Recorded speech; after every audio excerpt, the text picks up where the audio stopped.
എന്തായിട്ടോ പോയ കാര്യം? Surgery success ആണ് and she's out of danger now. പക്ഷേ കുറച്ച് ദിവസത്തേക്കെങ്കിലും അവർക്ക് സംസാരിക്കാൻ സാധിക്കില്ലെന്നാണ് ഡോക്ടർ പറയുന്നത്. She needs rest. അപ്പൊ നമ്മൾ ഇനിയും കാത്തിരിക്കണം അല്ലേ? നമ്മൾ എവിടെ നിന്ന് തുടങ്ങും സർ? താൻ ആളെ കൊണ്ടുവന്നു? ജീപ്പിലുണ്ട്, വിളിക്കട്ടെ? വേണ്ട വേണ്ട, തൽക്കാലം താൻ ആ ഫയലിംഗ് ഉണ്ട്. ഞാൻ എൻ്റെ ഒരു പ്രൈമറി അനാലിസിസ് പറയാം. സ്വാമിനാഥൻ ചായ കൊടുത്ത് താഴേക്ക് പോയി മിനിറ്റുകൾക്കുള്ളിലാണ് ഈ ആക്രമണം നടന്നത്. ഇത് ചെയ്തയാൾ എന്തായാലും മുമ്പിലത്തെയോ പുറകിലത്തെയോ ഡോറിൽ കൂടി കടക്കാനുള്ള യാതൊരു സാധ്യതയും കാണുന്നില്ല. കാരണം ആ സമയം സ്വാമിനാഥൻ ഹാളിലുണ്ടായിരുന്നു. പിന്നെയുള്ള ഒരേ ഒരു സാധ്യത മുകളിലെ ബാൽക്കണി ഡോറാണ്. പാതിരാവിന്റെ മറവിൽ അവൾ ആർക്കെങ്കിലും വാതിൽ തുറന്നു കൊടുക്കണമെങ്കിൽ വന്നയാൾ അവൾക്ക് അത്രയ്ക്ക് വേണ്ടപ്പെട്ട ആരോ ആയിരിക്കണം. അതല്ല ഒരുപക്ഷെ അവൾക്ക് അറിയാത്ത ആളാണെങ്കിൽ ഡോറിൽ ഡാമേജ് ഒന്നും ഇല്ലാത്ത സ്ഥിതിക്ക് ഇന്നലെ എപ്പോഴോ ഡോറ് തുറന്നു കിടന്ന സമയത്ത് അകത്ത് കയറി കാത്തിരുന്ന് ചെയ്തായിരിക്കണം. എന്തു തന്നെയാണെങ്കിലും ഒരു കാര്യത്തിൽ സംശയമില്ല, ഈ ആക്രമണത്തിന്റെ പ്രൈമറി റീസൺ ഈ കഥയാണ്.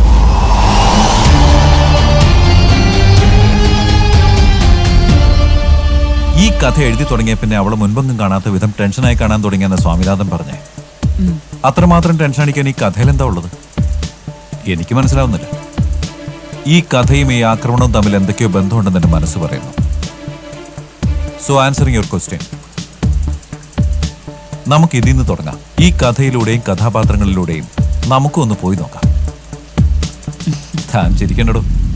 ഞാൻ പറയാറില്ലേ, എൻ്റെ എല്ലാ കേസന്വേഷണവും ഈ പള്ളിമേടയിൽ നിന്ന് ആരംഭിക്കാറുള്ളൂ എന്ന്. അതെൻ്റെ ഒരു വിശ്വാസമാണ്. അതുമാത്രമല്ല, this story is based on real incidents. നമുക്കും ആ റിയൽ സ്റ്റോറിയിലേക്ക് ഒന്ന് പോയിട്ട് വരാം. I hope we will definitely get a break through.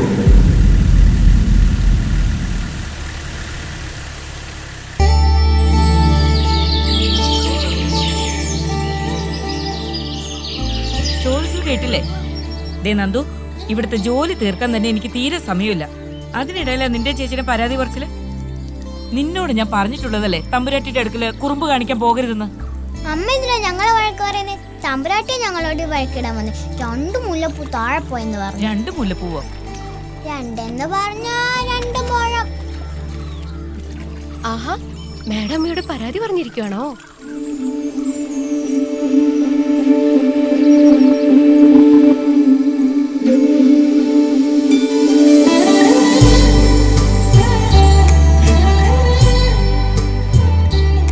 നോക്കിക്കോ, ഇനി തമ്പുരാട്ടി എന്നോട് എത്ര മിണ്ടിയാലും ഞാൻ ഒരിക്കലും മിണ്ടാൻ വരില്ല. ഓ പിന്നെ, നീ മിണ്ടിയില്ലെങ്കിൽ എനിക്ക് പ്രശ്നമൊന്നുമില്ല.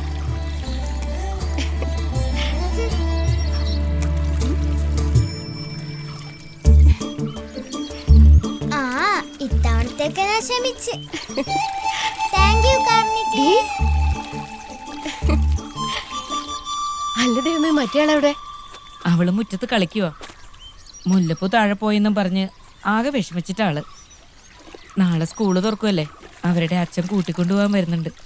ശരി, ഞാൻ അങ്ങോട്ട് ചെല്ലട്ടെ, ക്ലാസ്സിന് പോകാൻ ലേറ്റായി.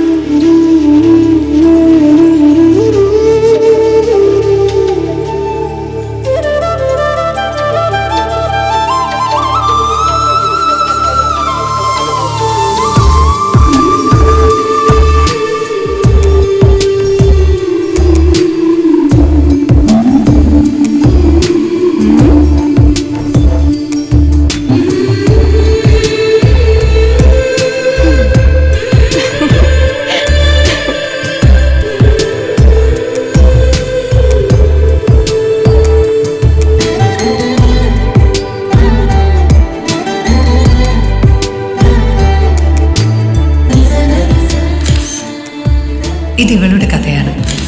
പൂവരശ മനയിൽ ജീവിച്ചിരുന്ന ഒരു പാവ പെൺകുട്ടിയുടെ കഥ, കർണികയുടെ കഥ.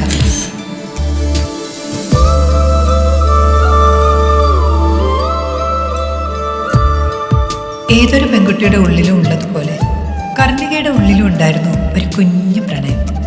ഈ നൃത്യത ആർട്ട് സ്കൂളിൽ അവൾ മുടങ്ങാതെ വരുന്നതിൻ്റെ മറ്റൊരു കാരണവും അതാണ്. അവനെ കാണാൻ, മറ്റാരെക്കാളും മറ്റെന്തിനേക്കാളും അവൾ ഇഷ്ടപ്പെടുന്ന അവളുടെ സ്വന്തം ഗന്ധർവനെ കാണാൻ. ഡി, ഇപ്രാവശ്യത്തെ കാർത്തിക വിളക്കിന് ഞാൻ ഉണ്ടാവില്ല കേട്ടോ. നാട് വരെ ഒന്ന് പോണം. അയ്യോ അതെയോ? ഞാൻ പറഞ്ഞില്ലേ ചേട്ടത്തി സ്കൂൾ തുടങ്ങുന്ന കാര്യം, ഞാനും ചെന്നൈ പറ്റുള്ളൂ എന്നാ പറയുന്നത്. നീ വിഷമിക്കാതെ, ഇനി 3-4 മാസം ഉണ്ടല്ലോ തൃക്കാർത്തികയ്ക്ക്, നമുക്ക് നോക്കാം. ചേച്ചി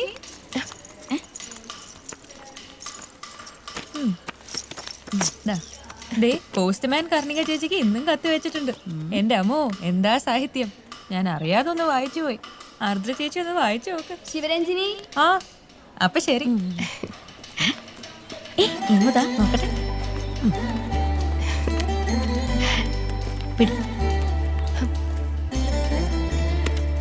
എന്താടി ഇതൊക്കെ? ഇതൊരു നടക്കി പോവില്ല കേട്ടോ. ഇവൻ നിന്നെ കൊണ്ടേ പോകത്തുള്ളൂ.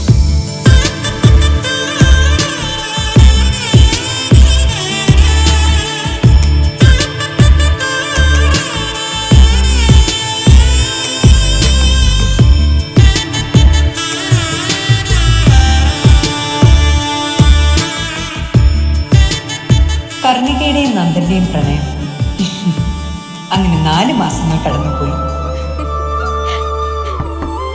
മോളെ, എത്ര നേരമായി ഏട്ടൻ താഴത്ത് കാത്തിരിക്കുന്നു? പെട്ടെന്ന് ഇറങ്ങാൻ നോക്ക. അമ്പലത്തിൽ പോകണ്ടേ? അവനാകെ ദേഷ്യത്തില. നല്ലൊരു ദിവസമായിട്ട് ഏട്ടന്റെ വായിലിരിക്കുന്നത് കേൾക്കാൻ നിൽക്കണ്ട. വാ. അല്ലേലും എന്ന് ഏട്ടൻ എന്നോട് നന്നായിട്ട് സംസാരിച്ചിട്ടുള്ള. അതൊക്കെ പോട്ടെ, മോള് വാ. വാസുട്ടും പോയിക്കോ, ഞാൻ വന്നേക്കാം. വേഗം വാ.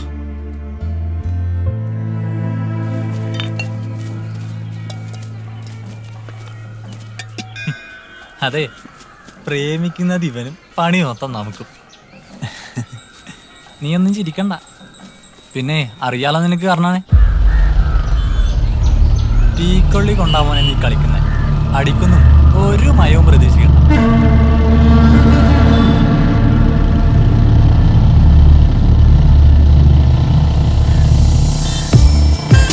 തങ്ങളുടെ ജീവിതത്തിലെ ഏറ്റവും സന്തോഷം നിറഞ്ഞ നിമിഷങ്ങളിൽ കൂടിയായിരുന്നു കർണികയും നന്ദനും കടന്നുപോയിക്കൊണ്ടിരുന്നത്. നാളെ വൃശ്ചിക മാസത്തിലെ തൃക്കാർത്തികയാണ്, നമ്മുടെ കർണികയുടെ പിറന്നാൾ. കർണികേ, നീ ഈ ഭൂമിയിൽ ഏറ്റവും കൂടുതൽ ആഗ്രഹിക്കുന്നത് എന്താ? എന്നെയാണെന്ന് എനിക്കറിയാം, പക്ഷെ എന്നെ അല്ലാതെ. എനിക്കങ്ങനെ പ്രത്യേകിച്ച് ആഗ്രഹങ്ങളൊന്നുമില്ല നന്ദ. എൻ്റെ ഏറ്റവും വലിയ ആഗ്രഹം എന്താണെന്നറിയോ? ഞങ്ങളുടെ മനയിൽ വരാനുള്ള ആഗ്രഹമല്ലേ, അത് മാത്രം നടക്കില്ല. എനിക്ക് പേടിയാ. ഓ, ഞങ്ങളെപ്പോലുള്ള പാവങ്ങളൊന്നും അങ്ങോട്ട് കയറാൻ പാടില്ലായിരിക്കും അല്ലേ? ആ, അത് വിട്. തണുന്നെഴുന്നേക്ക്. അത് വിടടോ, തണുന്നെഴുന്നേക്ക്. എന്തിനാ? ഗിഫ്റ്റ് വേണ്ടേ? കണ്ണടച്ച കയ്യിൽ നീട്ടിയേ.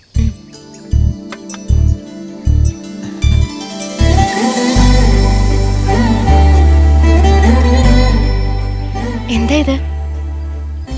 താനൊന്ന് തുറന്നു നോക്കി.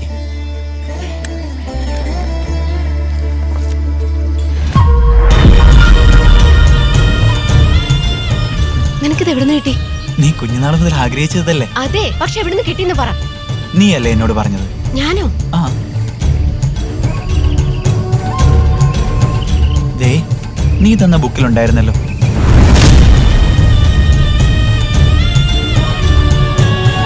അങ്ങനെ ഒരു ദിവസം വലിയ മുത്തശ്ശൻ വെച്ച് ആരാധിച്ചുകൊണ്ടിരുന്ന ആ വിഗ്രഹം മരച്ചുവട്ടിൽ നിന്നും നഷ്ടപ്പെട്ടു.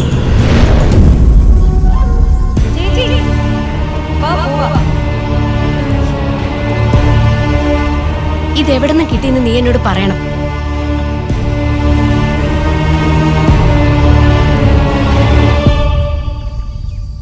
ഞാൻ നിന്നെ മനയിലേക്ക് കൊണ്ടുപോട്ടെ? ശരിക്കും? എപ്പോ? ചേച്ചി ആരോ വരുന്നുണ്ട്, പോവാ.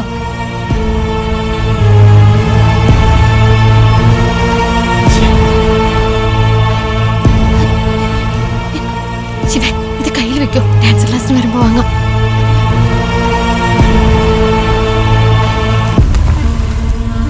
നീ എന്താ ഇവിടെ? ഞാൻ ശിവയുടെ കൂടെ വന്നതാ. കേറ്.